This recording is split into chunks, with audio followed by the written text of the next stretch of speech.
The first of Russia was a Tsar of Russia, belonging to the Romanov dynasty.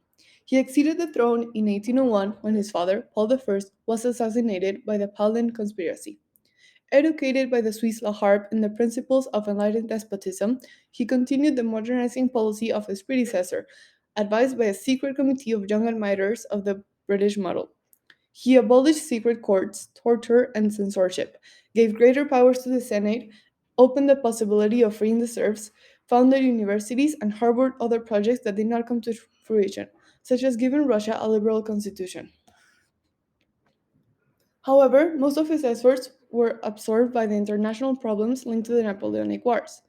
Initially allied with England, successive defeats against France led him to conclude an alliance with Napoleon.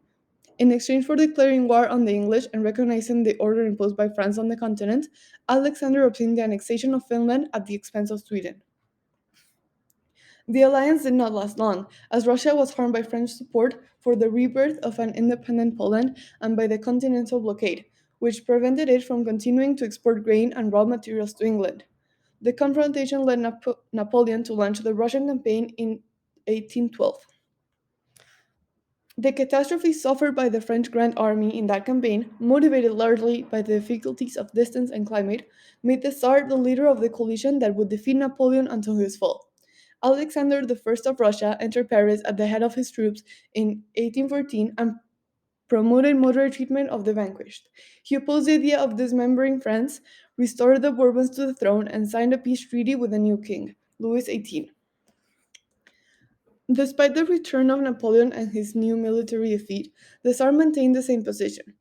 At the Congress of Vienna, which set the conditions for peace, he asserted Russia's contribution to victory, obtaining the annexation of Poland.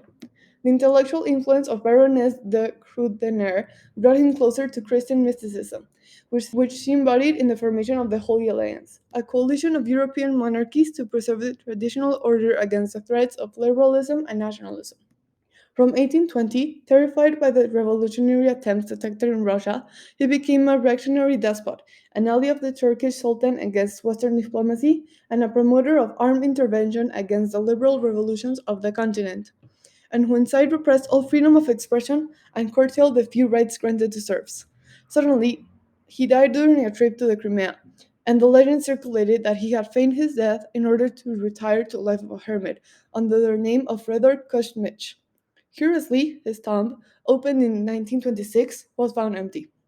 He was succeeded by his brother Nicholas I of Russia.